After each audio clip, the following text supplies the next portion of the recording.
तो basically I am going to start electrostatics.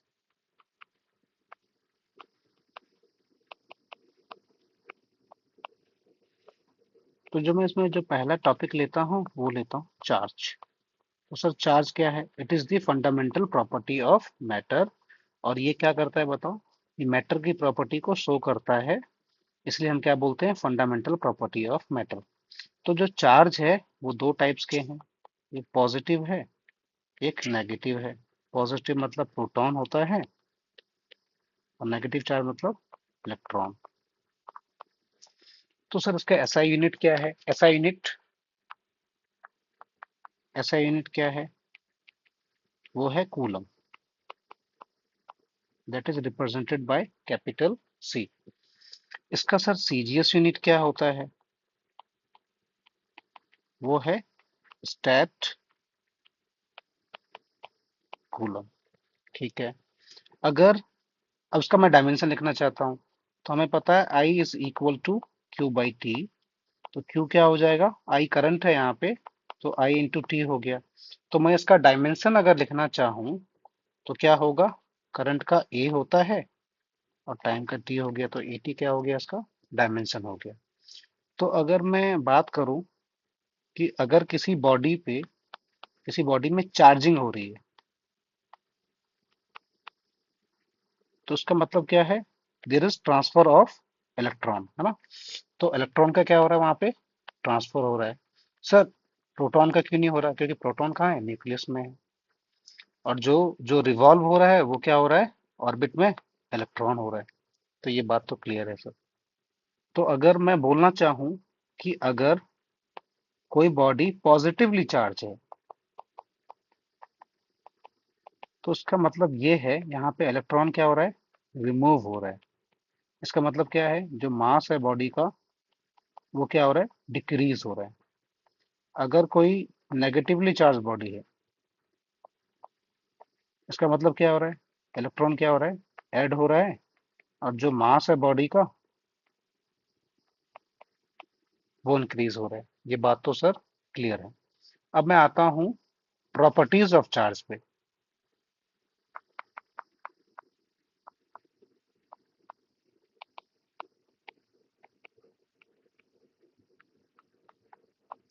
तो जो सबसे पहली प्रॉपर्टी है, जो लाइक चार्ज क्या होंगे? रिपेल होंगे। लाइक चार्ज क्या होंगे? रिपेल। अपोजिट चार्ज क्या होंगे?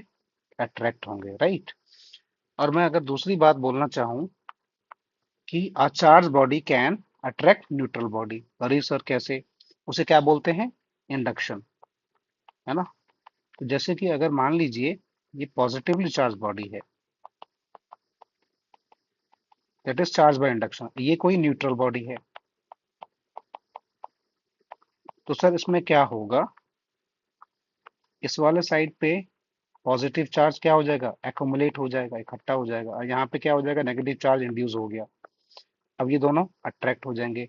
आप बोलोगे सर ये रिपेल क्यों नहीं हो रहा? क्योंकि देखो फोर्स ऑफ अट्रैक्शन क्या है? ज्यादा। अगर ये मान लीजिए नेगेटिवली चार्ज बॉडी है और यहाँ पे न्यूट्रल बॉडी है, तो अब क्या होगा? यहाँ पे नेगेटिव चार्ज क्या हो जाएगा? एकोमुलेट हो जाएगा। यहाँ पे पॉजिटिव चार्ज क्या हो जाएगा? एकोमुलेट हो जाएगा, और ये क्या हो जाएगा? अट्रैक्ट हो जाएगा। ठीक है सर, ये भी समझ में आ गया। अब मैं आता हूँ quantization of charge.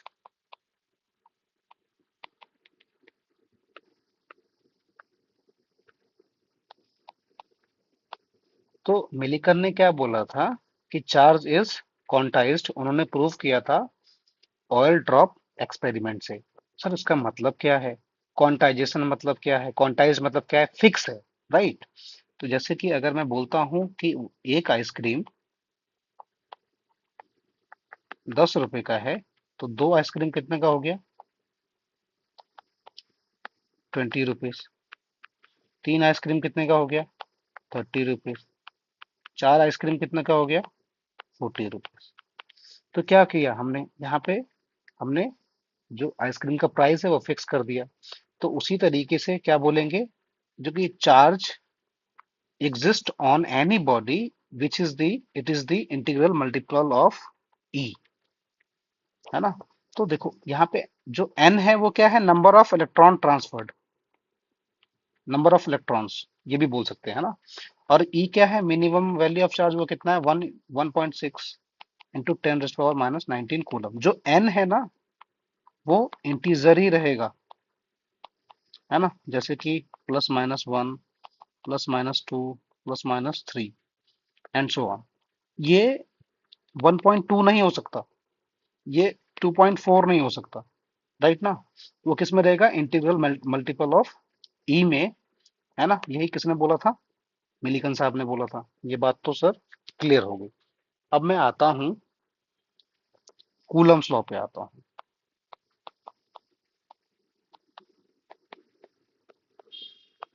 Right.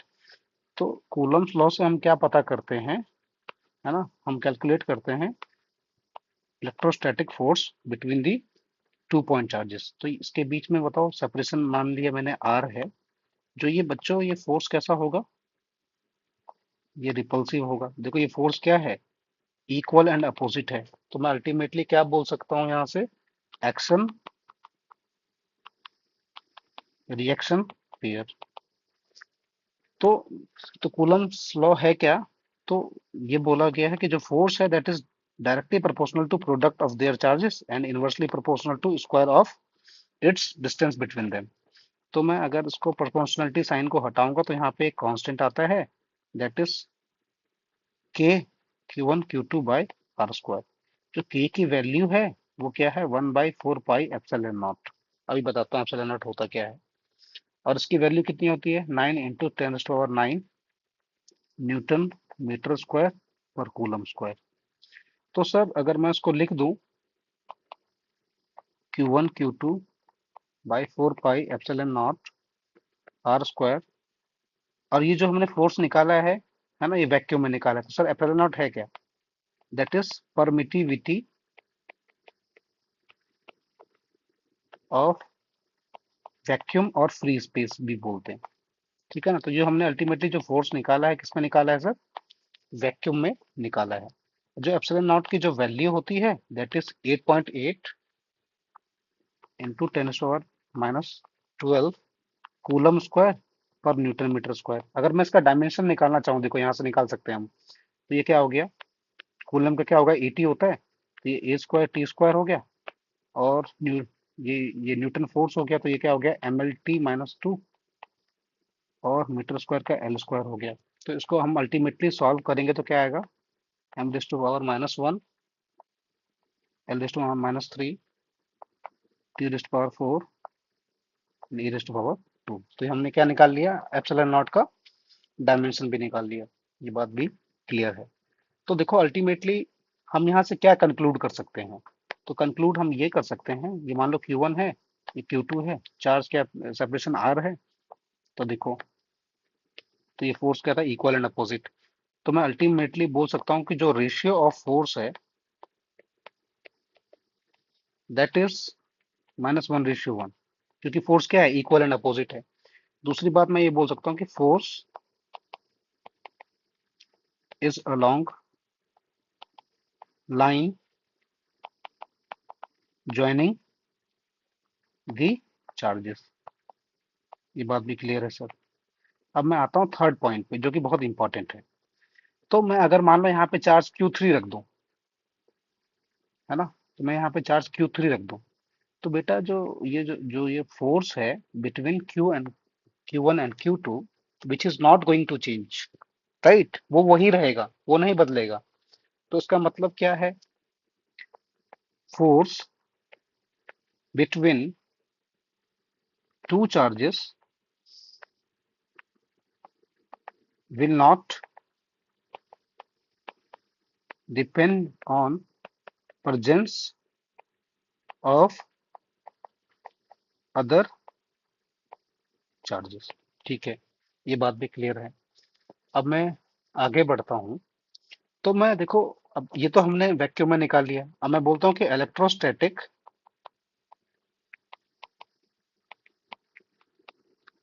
Force between 2 point charges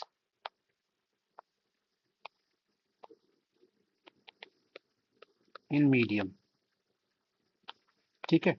तो देखो अब हमने तो, अगर मान लो कि मैं ये दो चार्ज है ना, 2 पॉइंट चार्जेस, इसको मैं किसी मीडियम में ले आया, सेपरेशन आर है, किसी मीडियम में ले आया,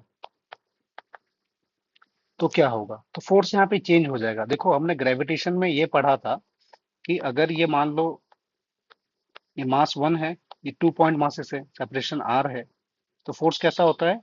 अट्रैक्टिव होता है। ग्रेविटेशनल फोर्स कैसा होता है? अट्रैक्टिव होता है। फोर्स क्या, वैल्यू क्या होता है? Gm1 m2/r²।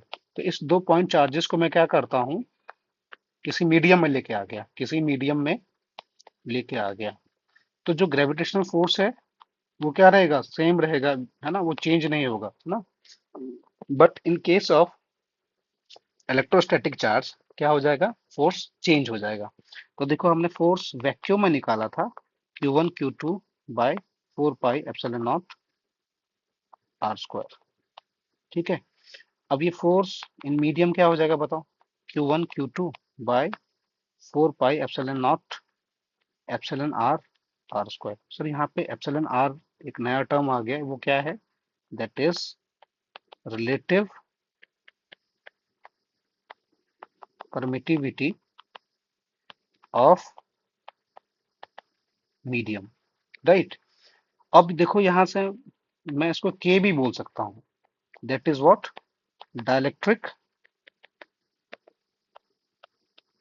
Dielectric constant. तो मैंने यहां से क्या लिख दूंगा? Q1 Q2/4 pi epsilon not k r²। तो अब यहां से मुझे बताइए कि जो ये वाला टर्म है वो क्या है? वो फोर्स ड्यू टू वैक्यूम है ना sir.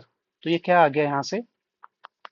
Force due to medium by force due to vacuum by k. तो क्या के क्या आ गया देखो यहाँ से? तो के की वैल्यू क्या आएगी? Force due to vacuum by medium. तो ये है ना, ये एप्लीकेबल कब है? जब क्या होगा? डिस्टेंस क्या रहेगा? सेम रहेगा, राइट। तो क्या होगा? At same distance. अब यहाँ पे देखो तो क्या के क्या है? डायमेंशनलेस है। और के का वैल्यू क्या है? 1 है, किसके लिए? वैक्यूम के लिए। और के का वैल्यू क्या है? इनफाइनाइट किसके लिए है? कंडक्टर्स के लिए है, राइट। और के का वैल्यू क्या होगा? That is more than 1 for insulators. और वैल्यू ऑफ के कैन नॉट बी नेगेटिव।